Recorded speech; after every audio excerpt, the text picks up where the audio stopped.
Good afternoon. Our communities felt a ripple effect of heartbreak over this past weekend as we learned of the first 4 deaths in our state due to COVID-19. And today I learned of a 5th. Montana really is one big, small town, and these losses of life impact us all no matter in which community we might live. And I know I join many Montanans in sending our love and support to the family and friends of these Montanans. That's the other thing about Montana being one big community. We really are all in this together. I think it's important to recognize that no matter how challenging these days may be, we remember to look around and to see the good. It's important to remember that most people who have this disease actually have mild symptoms, enough to be able to recover at home. Of those COVID-19 positive cases in Montana thus far, 32 have been released from isolation and have recovered. This serves as a reminder that we will overcome these challenging times. And there are many Montanans who are working around the clock to ensure access to needed resources to keep our families safe during this time. They're the grocery store employees who are working tirelessly to keep the shelves stocked. Truck drivers delivering supplies to fill those shelves. Gas station employees making sure that we have gas in our tanks. Teachers fulfilling that same dedication to provide a high quality education, doing so through creative means with distance learning. First responders working extra shifts to respond to the extra need. And there are Montana's health workers, doctors, nurses, CNAs, pharmacists, and pharmacy techs, custodians, receptionists, and more, who fight COVID-19 while ensuring Montanans can access other essential medical care. It really does take all of us. And I'm humbled and inspired every day to see Montanans looking out for one another. As we continue to watch out for each other, it remains one of my top priorities certainly to find ways to ease the hardships on Montanans financially while we are in this state of emergency. As Montanans take seriously the responsibility to stay home to slow the spread of COVID-19, they shouldn't also have to worry about whether they can keep a roof over their heads or if they'll have running water. They shouldn't have to worry about having the heat turned off if they can't pay the rent or make their monthly utility bill. Today I'm issuing a directive that prohibits landlords from evicting tenants from their homes who cannot pay the rent during the stay-at-home order. It also prohibits late fees or other penalties due to late or non-payment of rent during the stay-at-home order. This directive also stops residential foreclosures due to non-payment for the duration of the stay-at-home order. Now, let me be clear, this directive, it's not a free pass on rent or on home debt. Tenants and homeowners still need to meet their obligations and should do so on time where they can. But so long as this virus forces Montanans to stay home to save lives, Montanans need a home to stay in. That also means providing for essential utilities that allow Montanans to remain safely in their homes. Montanans and Montana businesses take care of one another. So many Montana businesses have already stepped up on this front, and I want to especially commend them and their work and their dedication to all of our communities. Even before this directive, every single provider of electricity in Montana, including Northwestern Energy, MDU, and every single electric co-op or cooperative, they had agreed to voluntarily stop service disconnections for the duration of the COVID emergency. Water providers are stepping up too, voluntarily suspending disconnects as well. In our internet companies, which are so vital now that kids are at home for distance learning, They're also stepping up and suspending service disconnections. In line with that leadership from private industry, the directive prevents, or prohibits rather, suspension of utilities during the emergency, including electricity, gas, sewage disposal, water, telephone or internet services, and it also prohibits late fees for bills due to the directive. This is a common sense measure that reflects how our communities really have come together. States across the country, red and blue, like Indiana and Iowa and Arizona, they've all done the same to protect their citizens. Well, we're asking Montanans to stay home to stop the spread of this virus. Montanans need to know that we got their back.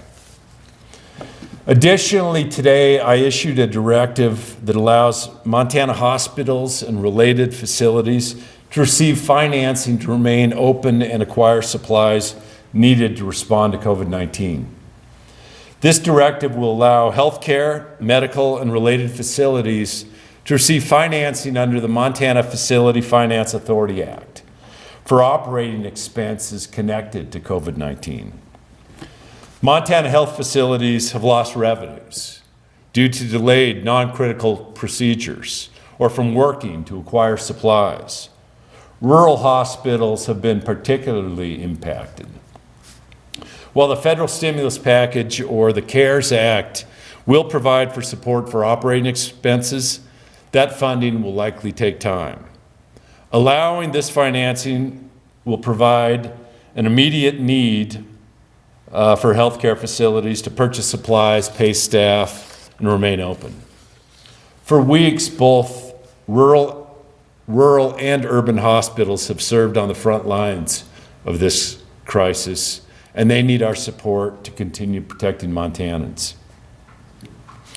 Also of note, yesterday I directed that travelers arriving from another state or country to Montana for non-work related purposes undergo a 14-day self-quarantine.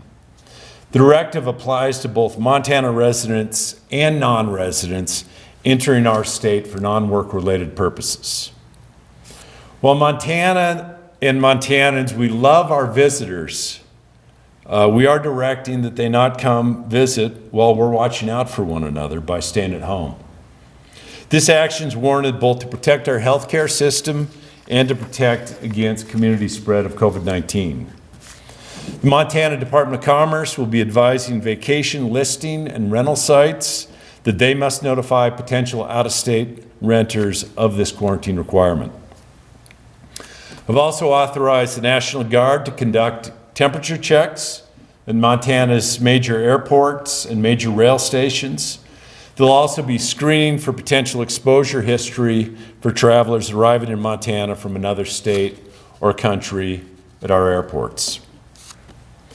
This is a significant and serious thing to do, and it's the right thing to do for all travelers in protection of the greater good of Montanans. I'd also like to share that it was, I guess, last Friday when the first 2-week closure statewide of our schools had expired, and all 400 of Montana's school districts have submitted plans, and those plans have been reviewed. The plans inform how they're implementing ways to provide students with quality public education through remote learning, how they're providing school meals, services to students with disabilities, and other services customarily provided to students in schools. As a governor and as a parent of 3 school-aged children, I'm so pleased that our school administrators and our teachers have shown incredible leadership during these unprecedented times. They've acclimated quickly to a new way of supporting students and staff, and collectively have ensured that students are able to receive a quality education and the services Montanans rely on during school closures through April 10th or longer if indeed necessary. As such, I will be waiving the pupil instruction time requirements through the time of the directive of April 10th for all school districts, and districts will continue to receive state funding during this time. Now, as many of you know, for the past several weeks, I've participated in a weekly or sometimes twice weekly call with other governors around the country and with Vice President Pence and senior administration officials and sometimes the president. Yesterday, someone released portions of that call where I raised concerns with supplies, both PPE and testing on that call.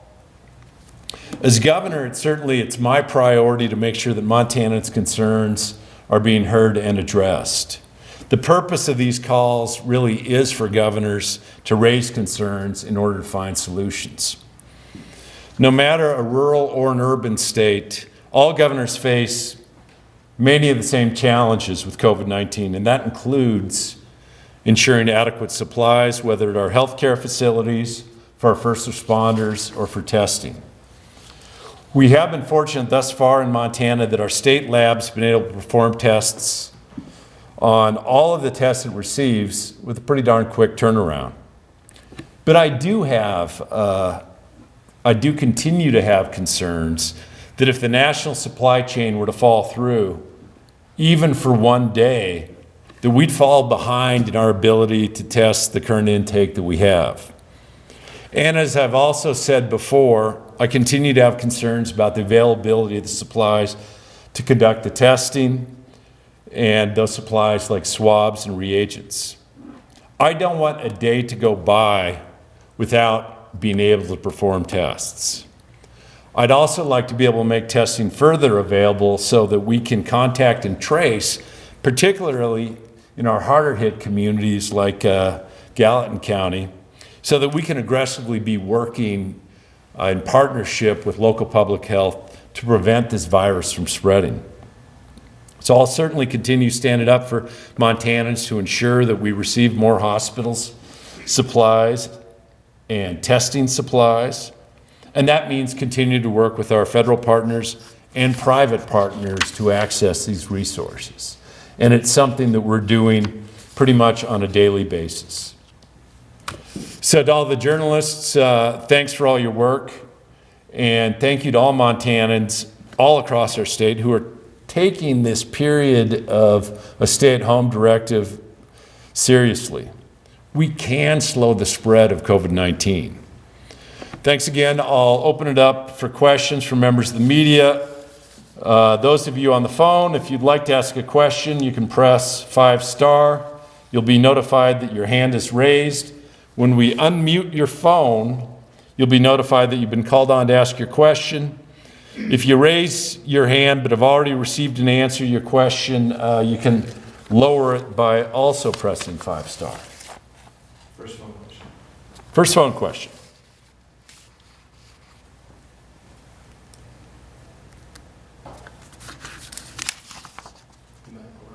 Please go ahead if you're unmuted. Speak away.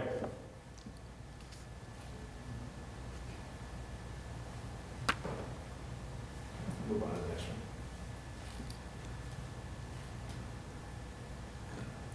Go ahead, please.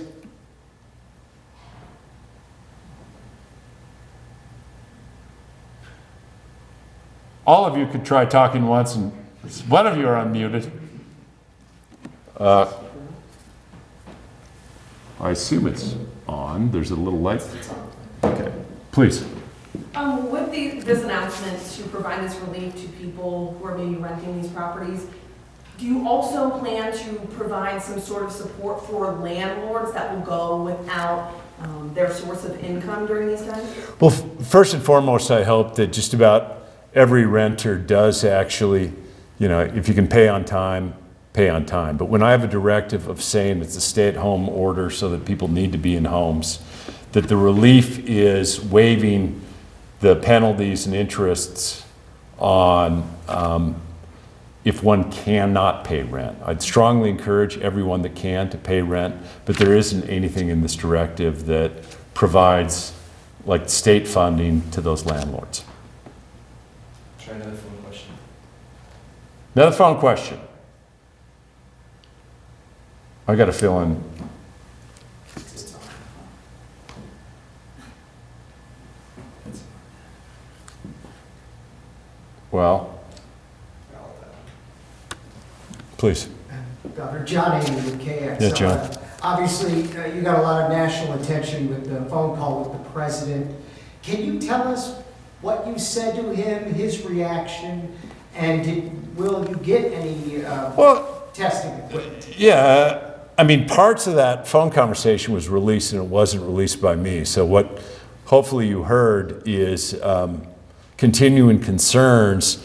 Look, on the one hand, it's and I've said this in these before, it's expected that we go through private supply chains to get the materials that we need, but often those private supply chains, either we are preempted, meaning that we'll place an order, that order will be canceled because either the federal government has requested those, or at times there's interstate competition going on. So expressed my concerns with the continued supplies of both testing as well as PPE, and the equipment to keep our hospital workers and our first responders safe. And Dr. Fauci spoke a little bit about some of the things that we could do. Heard some good from the perspective of that there's some new faster testing coming from Abbott Labs, which Montana can expect, not sure when, a number of those testing machines. But it's nothing that is unique in as much as that in one way or another, states all across the country have raised these concerns about supplies, including test kits, probably just about each and every call. On the phone.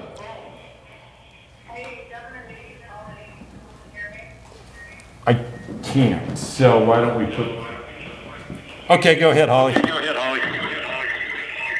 Hey, I'm wondering what the state is doing to track compliance with the stay-at-home order, what sort of things you're looking at to see if people are following that rule. So there's nothing at the state... Yeah, that's not going to work too well. There's nothing at the state level necessarily that, like, we're out there, but we know that, first of all, Montanans are complying to take care of one another. And it's something that local authorities, to the extent that there's concerns about businesses still operating or others, that local authorities do have enforcement authority. But this isn't about rounding up people, it's about Montanans taking care of one another in a time of what it really is a public health crisis. Piggybacking off of his question, so obviously you mentioned in the phone call with President Trump that we were one day away from being without tests. So do we have tests right now in Montana? Are people being tested right now? We do. We have 1,600 test kits available. The frustration has been, part of the frustration is that up through Thursday or Friday of last week, at most, we could order 600 tests that would cover 600 people a day. And I mean, we have days where we run 500 tests, and we're running 500 tests through the state lab. Deliveries don't occur on Sunday. So that if we lost one day, or if all of a sudden we had a huge spike in testing, all of a sudden we'd start creating a significant backlog along the way. Raised concerns last week about it. We got, at least for now, an extra number of test kits. Had a call with the director of FEMA last Friday, expressing some of the concerns as well. This is something we're working on each and every day.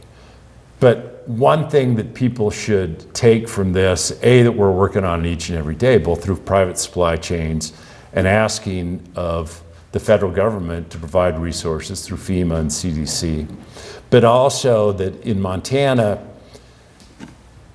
there has been no one turned away from tests because we don't have enough test kits. But we'll continue to be working, because it is a daily basis, to make sure not only that we have the test kits, but that we have the swabs. It was, I think, a week ago Monday or the week before, where all of a sudden one of our suppliers of swabs canceled our order because of the need for federal resources. So we either have to be able to get it from the private market or the federal government. We have to have supply chains for these materials.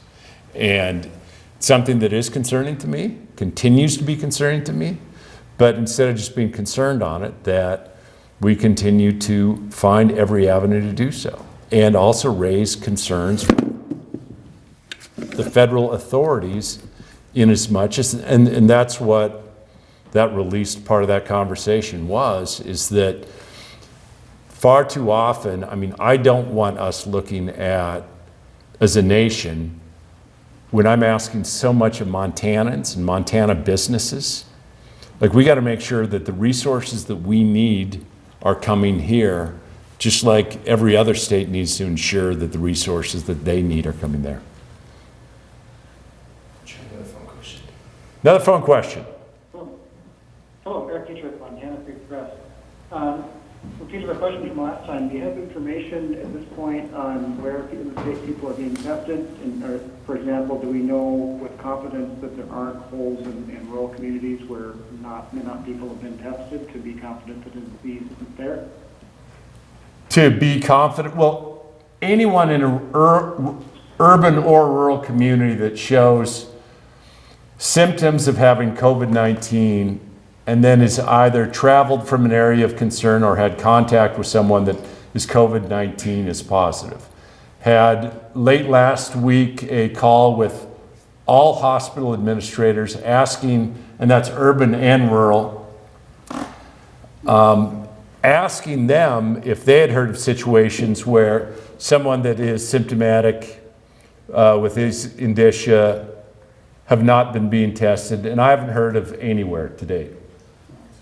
Maybe a better way to phrase the question is, is the state doing proactive testing instead of waiting for patients to come in? Are you looking at doing like monitoring type testing anywhere?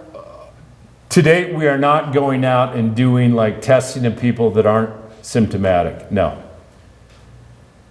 Okay. Thank you. Another phone question. Another phone question. Governor Bullock, this is Nikki Willett from Yellowstone Public Radio. Thanks so much for holding the call.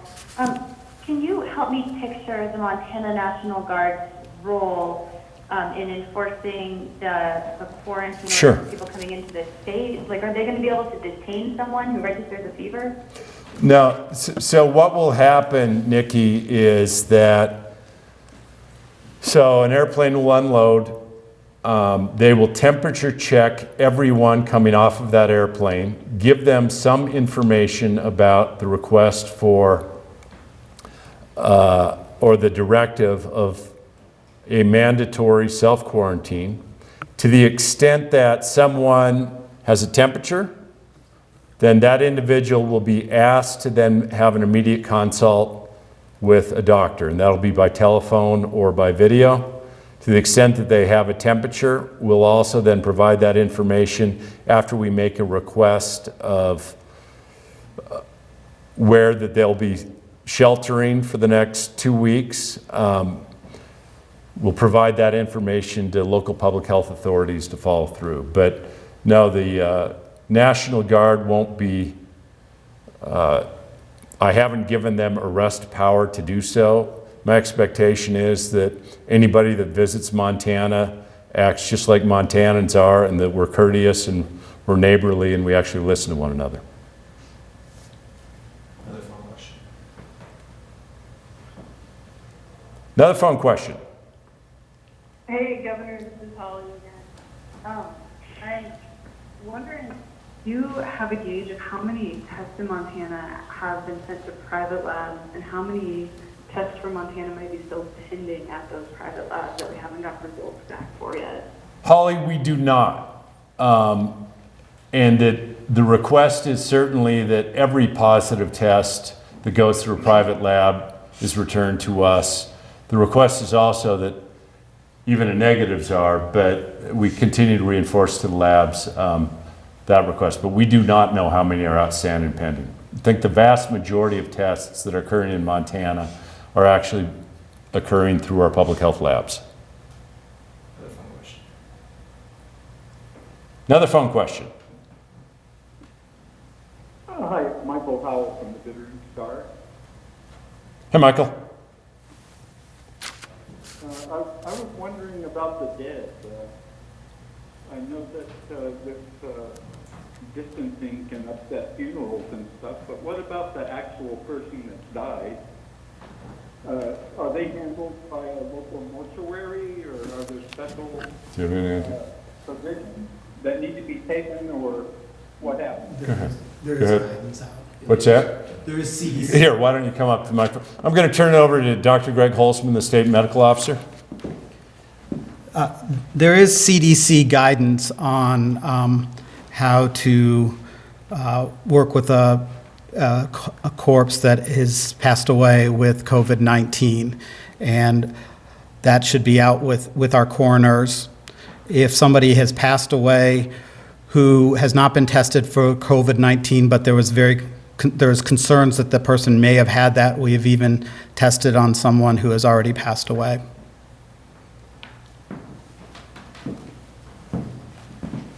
Next question.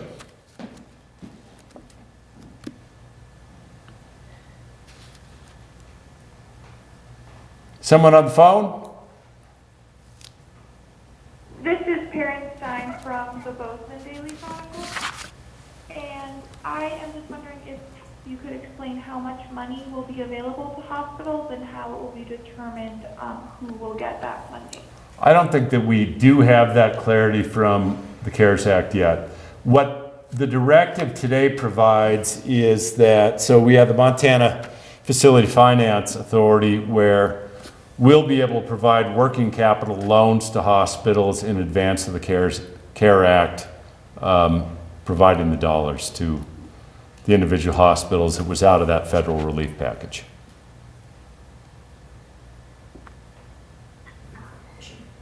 Another question on the phone. Hi, Governor. This is Maritza Giorgio from NBC Montana. Hey, Maritza. I'm wondering, in light of that directive yesterday, do you have any plans for the state lines to enforce that mandatory quarantine? And also, I've seen that Whitefish is asking people not to accept reservations for short-term rentals until the end of the month. Is that something you think other communities should be doing?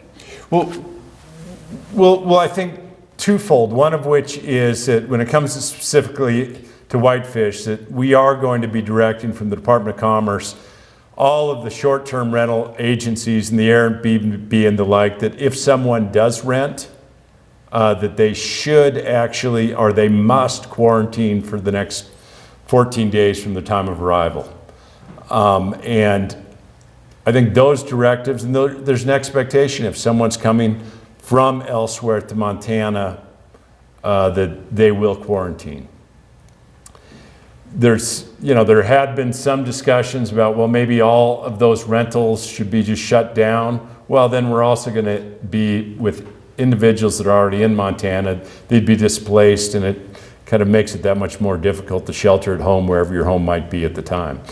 The directive requires anybody traveling from rail, air, or by road, if it's for non-work purposes, to quarantine for 14 days.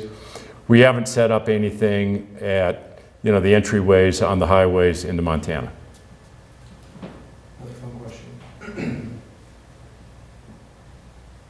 Another phone question.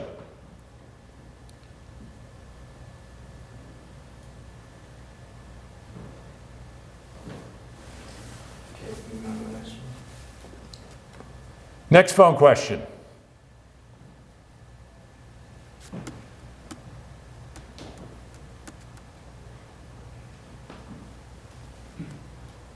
Okay, good.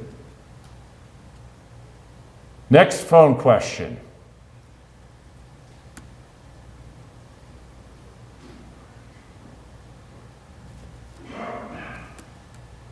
Do any of you have questions while we're, please? I have a follow-up from my last question. Landlords also at the start of May have to pay their property taxes. Is there any option with your new order that would maybe waive those taxes? So the property tax payments don't happen until much later this year. So certainly it's a dynamic situation. We'll take a look at that along the way. But unlike the income taxes, which we extended to July, property taxes aren't even due until thereafter. Try another phone question. Try another phone question. My guess is something's not working if you have 4 straight. Please. Could I get another, Johnny with KXLF? Yeah, John. We get a lot of viewers calling us asking why they are being turned away when they go to be tested or refused. Can you address that, please, sir? Sure, John. As long as, I mean, there has to be a medical practitioner that actually demonstrates or goes through those basics of are you symptomatic? Do you have some of the symptoms of COVID-19? And then often asks the individual questions of either, have you been in a place of community spread, another country or another state? Or have you actually had direct contact with someone that is COVID-19 positive? So it is within the discretion of that individual provider. That's the guidance we put out at the state level. And I think Eric had asked an earlier question, well, should we be testing everyone, right? In an ideal world, maybe we would be testing everyone. But by the same token, when I and others are working every day to even make sure that we have a sufficient testing supply, we have not gotten to the place as a nation where we're aggressively testing everyone. Please, Dr. Holzman. So I'm speaking on the epidemiology aspect, and that's why I just really want to push forward what the governor is saying. We need these tests to be done so we can continue to do our contact tracing and try to stamp out the virus, decrease the virus that's in our community, and delay any type of hospital, the needs to the hospital. So with all that in mind, it is important that our providers continue to test. If they feel that person has symptoms that are consistent with COVID-19 and they think that test should be done, they should still be testing. I'm letting the governor and others worry about continuing to get our supplies in, but we are still working on having those tests come in because we're in a very different situation than many other states in the union right now. And we're still trying to work on containing and mitigating this problem. Yeah, thank you, Dr. Holzman. And it is an important point. Anybody that tests positive for COVID-19, I mean, we are doing that contact tracing. We being the local public health authorities, trying to find out where all they were, who they might have come in contact with. And we won't have that information if people that are COVID-19 positive do not get tests. That's why we really have been encouraging both at the hospital level and individual medical practitioners to ensure that that testing for symptomatic people are present. Is there someone on the phone? Governor, Tom Schultz from Voices of Montana. Can you hear me now? I can, Tom. Thank you. So 1,600 test kits in the inventory, that's like a 3 to 5 day supply. Can you help me understand the supply chain a little bit? I understand probably right now then you're looking to either through contracts or FEMA, arrange another 400 to 500 tests. How often in the supply chain are you looking to resupply? And when you get denied, is that FEMA denying you? So until last week, we could not order more than tests for 600 people on any day. And that's through the CDC. And we could not request additional tests until that previous order had been processed. Raised significant concerns about that. We got beyond, and hopefully it will be continuing. It's not just a one-time event that we got so that we could order some to get a little bit of buffer. I am hoping and expecting that we'll get 1,500 additional tests from the CDC, actually even today. After that order is processed, we'll be requesting more. And it's not one where we're trying to stockpile number of tests or hoard a number of tests. I just want to make sure that every Montanan that ought to be tested is tested. So we've made some, to kind of, I guess, summarize, we've made some progress with the CDC between today and last Thursday, hoping it will be the same. And it's a constant process. I personally was on the phone this morning with a private supplier who thought they might be able to get us tests as well. We've been tracking down many of those leads as well. Last phone question. Last phone question. Yes, Governor Bullock, this is Troy Shockley with Montana Radio Company. Detroit? And you mentioned, of course, the schools. Is there any kind of deadline at which you will need to or will want to decide whether or not to reopen schools after April 10th, especially in light of the federal guidelines being extended really through the end of April in terms of social distancing? Yeah, and Troy, I'm going to continue to look at what's happened in Montana and figure out where we can make hopefully positive and constructive changes. Like, I would love to open up the schools certainly before the end of the school year. And I say that not only as a governor, but I say that as a parent.